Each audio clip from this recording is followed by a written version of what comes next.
Hi all, Ross here, Thomas Classic and Modern. Very quickie for you today. Loves a quickie. Today we are coming to finalise this sports spec engine that we're building. As you can see, it's all assembled on a gearbox and ready to go. This one's going in our test bed, so this one is going to be going through that process, ready to go back to the customer. What I now want to do is I want to lap on our clutch assembly, which has been set up and balanced by our good friend AC Dodd. Billet steel flywheel in this one, all balanced, ready to go. It's been assembled from all new parts, so it has a new center boss in there as well. And you may have picked up on something I said fairly recently: high tensile bolts. Yeah, inside and out. But what I want to do now is quickly show you how we go about preparing this clutch assembly for fitment to the crankshaft. And that involves good old-fashioned valve lapping paste. I've had this stuff for donkey's years. And all we do is quite simply a little bit of fine lapping paste.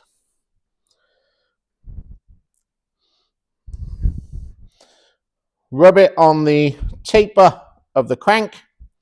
So I just like to rub it all around. It's only the tapered section that you are going to do anything with.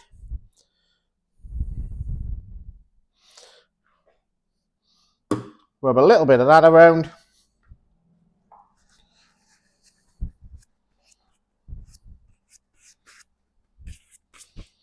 And then offer up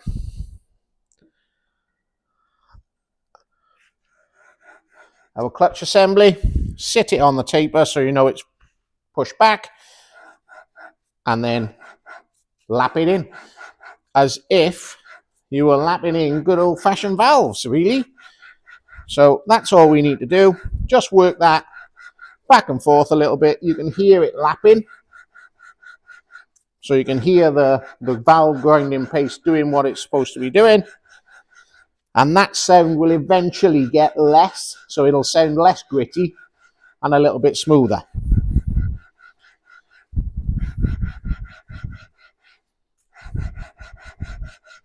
So just work that around. Doesn't take much if your crankshaft taper is in good condition. Shouldn't have to resort to coarse lapping paste for this unless there's any damage on the taper that you're trying to lessen. And you can hear that's gone quieter.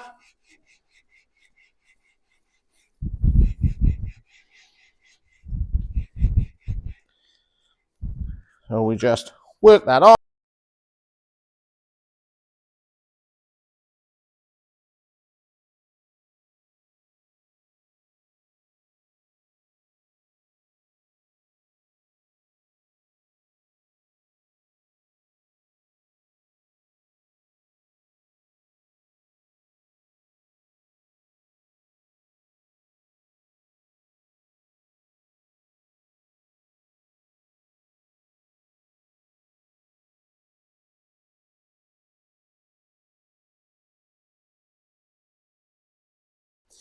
And that is exactly what you're left with on the crankshaft taper. A nice dulled area that is now lapped on or lapped in and matched to our flywheel assembly, or should I say our flywheel boss. And that is what we are left with inside there.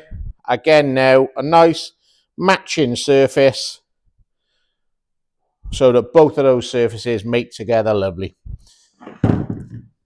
Massively helps with flywheel fit, concentricity, and obviously stops any possibility of the flywheel assembly moving around on that taper, fretting and welding itself on. So there we go, all nice and clean, ready to go, ready for us to fit up. Thanks very much. See you on the next one.